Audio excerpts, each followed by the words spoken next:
7ই November কিভাবে সংগঠিত হলো, সেই সময়ে দেশের রাজনৈতিক,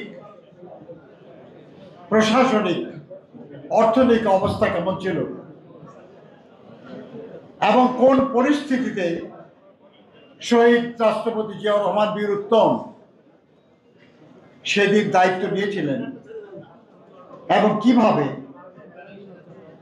তিনি সেই সংকট মোকাবেলা করেছিলেন, এই বিষয়টা জানা খুব জরুরি। না হলে 7ই নভেম্বরের আলোচনার কোনো অর্থ হয় না। আপনারা জানেন যে আমরা ৭১-এর মুক্তিযুদ্ধের মাধ্যমে বাংলাদেশকে স্বাধীন করেছিলাম। মহান স্বাধীনতা যুদ্ধের প্রধান আকাঙ্ক্ষা ছিল গণতন্ত্র পুনঃপ্রতিষ্ঠা।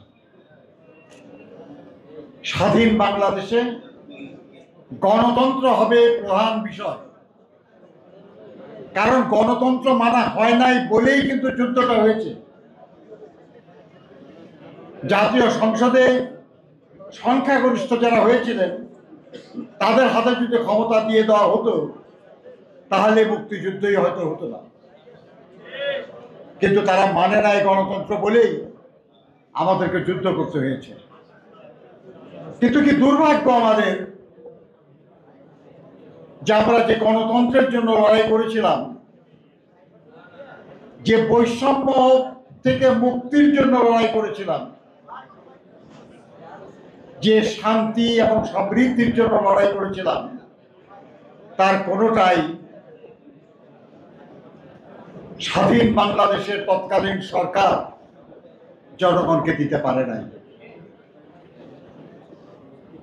মানুষের অভাব অনটন বেড়েছিল,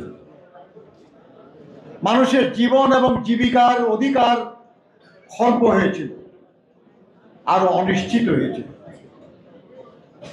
তাদের প্রতিবাদ প্রতিরোধের কারণে সমস্যার সমাধান না করে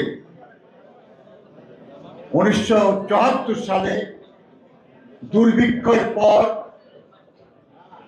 তৎকালীন সরকার জরুরি অবস্থা জারি করে। জরুরি অবস্থা জারির অর্থ হলো মৌলিক অধিকারগুলি স্থগিত করে দেওয়া।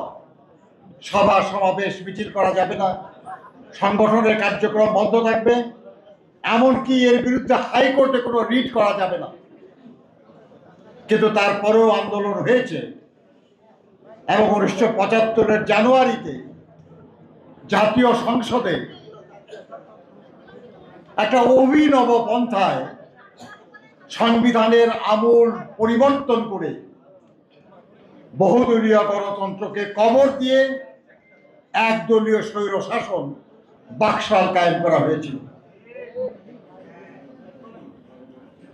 এর বিরুদ্ধে জনগণের তীব্র প্রতিবাদ ছিল, কিন্তু সেটা প্রকাশের সুযোগ ছিল না।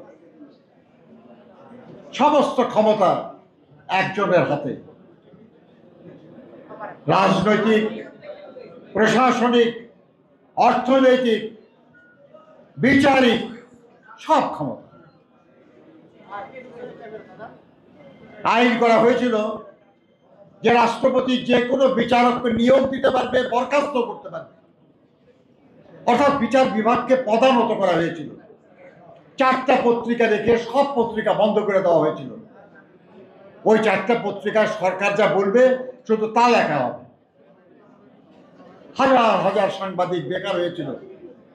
পত্রিকায় ছবি এসেছে যে বেকার সাংবাদিকরা বাইতুল মোকাররমে বুট পালিশ করতেছে, জুতা পালিশ করতেছে, সবজির দোকান দিয়ে আছে।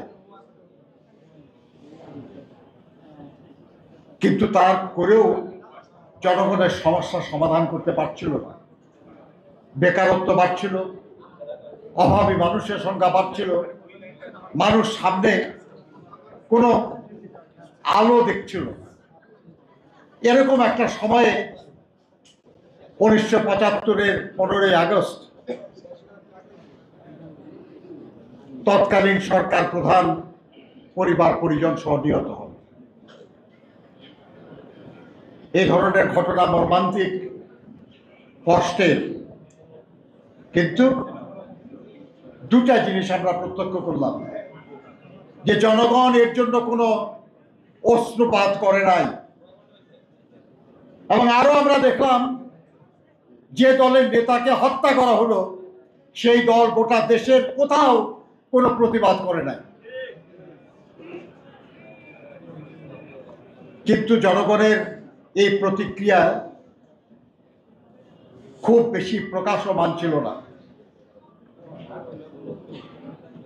এর পরবর্তী পর্যায়ে ৩রা নভেম্বর একটা সামরিক অভ্যুত্থান হয়। সে অভ্যুত্থানে তৎকালীন সেনাপ্রধান মেজর জেনারেল জিয়াউর রহমানকে গৃহবন্দী করা হয় এবং CGS chief of general staff brigadier Khaled Mosharraf তিনি ক্ষমতা দখল করেন এবং মেজর জেনারেল হিসাবে পদোন্নতি দিয়ে সেনাপ্রধান হিসাবে নিজেকে প্রতিষ্ঠিত করেন। সাধারণ মানুষের মধ্যে এই ব্যাপারে কোনো সমর্থন ব্যক্ত হয় নাই, বরঞ্চ সাধারণ মানুষ জিয়াউর রহমানকে গৃহবন্দী করা হয়েছে বলে ক্ষুব্ধ ছিল, এবং ক্ষুব্ধ ছিল সেনাবাহিনীর ভেতরেও সংখ্যাগরিষ্ঠ মানুষ।